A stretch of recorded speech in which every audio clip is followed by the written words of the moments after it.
One thing a lot of people forget about commercial cleaning specifically is that the sales cycles for commercial are a lot slower than residential. A residential homeowner can respond a lot faster and hire you a lot faster than, say, a big, huge business can that does multi-millions of dollars with 100 employees.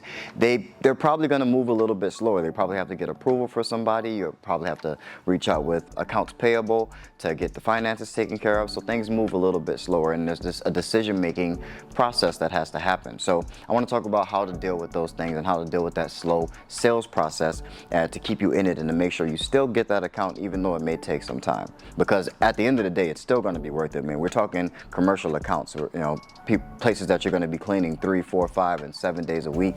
These contracts are worth $50, $20, $60,000 a year on the low end. It's extremely important to make sure we're not giving up too early in our sales cycle, because they can take a while for them to actually go to a close or towards a signed deal, a signed on the dotted line contract, and that money coming on its way to your bank account from the point that you actually reached out to them initially, or they saw your first advertisement, or the first time they interacted with your business. That's what we're talking about today. Look, this for all my boss days. Go do your boss days. Loving how you boss, babe. This for all my dreamers and my doers and all the entrepreneurs. Just believe in what you're doing and pursuing them. This for all my boss days. Go do your boss days. What's up, Boss Fam? It's your boy DJ The Boss, and I am back with another video. Really wanted to address this because someone was kind of frustrated because they were talking and talked with this potential client. It was a big client, and they just felt like they were giving them the runaround and they weren't trying to close the deal. And I think we forget that in commercial, these sales cycles are a lot slower. Sometimes it can take you a full 6 months to a year to actually go from making an initial contact with this potential client to them putting money into your bank account. That can take some time. You're dealing with a big machine. You may not be a big machine yet, and yes, you can just go right away and type something up and get it done, but they already have a list of other processes and procedures that they have to go through for every other activity in their business. They usually have someone that needs to approve. There's someone else who handles the money. So it's a process. There's things that have to do, so you have to be understanding of that. And they may already be in a contract with another cleaning company, so they can't just jump straight to you, to avoid penalties for canceling, or to give them adequate notice and things like that. So those things can take some time. So here's how we handle addressing those long lead times in the sales process that is commercial cleaning. I think once you understand and expect the lead times in these sales cycles to be longer than you expect, then I think you start to approach the communication with that potential client a little bit different. I never want you to come off as an aggressive salesperson, but you need to be persistent. So you may not have that deal signed on the dotted line in 30 days. It just may not happen. But that doesn't mean that the sale is over because they either didn't respond, or you've been sending out emails every couple of days and they haven't given you an answer yet.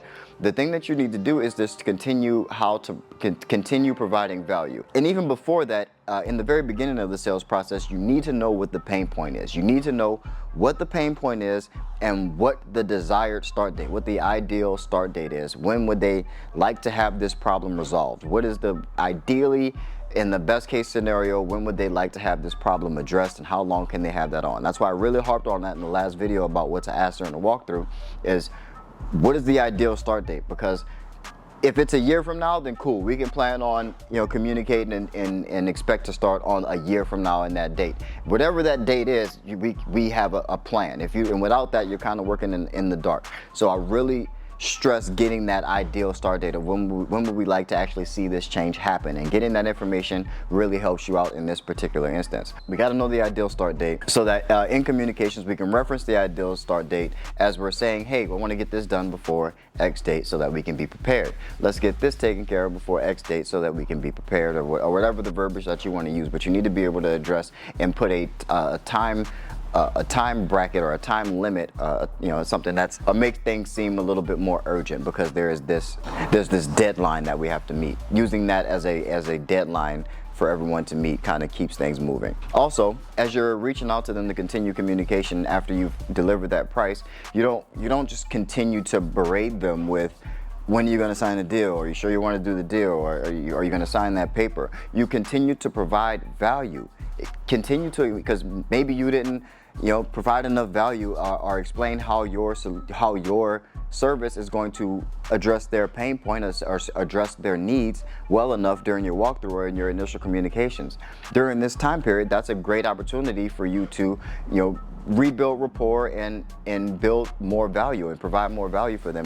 Communicate with them in a way that increases your authority and shows that you are the actual solution to this problem, or just things that help them out, things that are just helpful, and so that you stay top of mind, so that when it's time to actually make that change, that you are right there at top of mind. So it's really just continued communication is the answer. You want to just continue to be in communication with them, not hounding them. So again, we almost want to talk to them as if we really don't care if they're going to do the deal or not. They have our price. We know what their ideal start date is or what their goals are, and we can talk and we can address those things. But we're really just providing value. We really just want to get in the habit of always providing value and being helpful to our end user. And if we do that enough, when it is time for them to make that decision, then you will be the one that they reach out to, or you will be the one that they end up doing business with. Or when it's time to sign, or when everyone's involved or in their office, or they finish sending emails back around and back and forth through the company, you will have the result that you want, because you're the one who's top of mind and you're the one who's been in constant communication with them. So we want to be persistent, not aggressive. Always persistent, never aggressive. So we're always communicating, always checking in, always providing value, but we never want to be aggressive and seeming thirsty, like we really need them to sign this deal. Like, yes, you want to sell and you want to, and try to show the conviction that you have that your solution is the correct solution for their problem. But yeah, we don't want to be aggressive. We want to be persistent and consistently provide value and communication with them throughout the sales process, no matter how long it is, and using that deadline of the ideal start date to address closing that deal by that start date. I really just wanted to tap in and remind everyone that these sales cycles could be a little bit long, and allow that to change the way you're communicating, because maybe you may be seeming a little bit too aggressive instead of more persistent. So, and also understand that, and for doing business to business, B2B is usually a little bit longer of a sales cycle. So expect it to take a little bit longer. It's not going to be like a residential client where they can say yes and you can come back tomorrow and start cleaning the house. In commercial, it's a little bit different. There's a little bit of process and procedure, and things take a little bit more time. So just understand and remember that. But I love you guys. I appreciate you. Thanks for watching. Make sure you like this video. Like this video. We want to get this video to 150 likes. So if you don't see 150 next to that little thumb button, then tap that for your boy. Hit that like button and do your part. It really helps the channel. I can't stress enough how much that really helps the channel and really helps the video get pushed to new viewers. Do that for your boy and subscribe to the channel. One of the best things you can be doing for your business is to be on a continuous learning journey, and that means subscribing to channels like this. If you have employees and you're not using Cleaning Boss, then I don't even want to talk to you. I really don't. I don't know what you're doing. You need to be systematizing your business. I have a way to systematize your sales. The app is for systematizing the operations of your business. Let your cleaners clock in. You can track their times. You can measure how long it's taking them to get tasks complete. They know what tasks to do in each of these locations, and they know what the locations look like before they even show up. It's an amazing resource. So go ahead and download the Cleaning Boss app. You can try it free for 14 days at mycleaningboss.com. Go check it out. But I really hope this video brought you guys a lot of value. I love y'all. Keep that boss mentality. Peace. When they start to get new business, they'll stop looking for new business so they can train their employees. But then once you get the employees trained, now you got no new business coming in and you're back to square one. So you always got to be doing both at the same time. There's never a time in your business where you should not be taking on new clients and not be hiring new employees.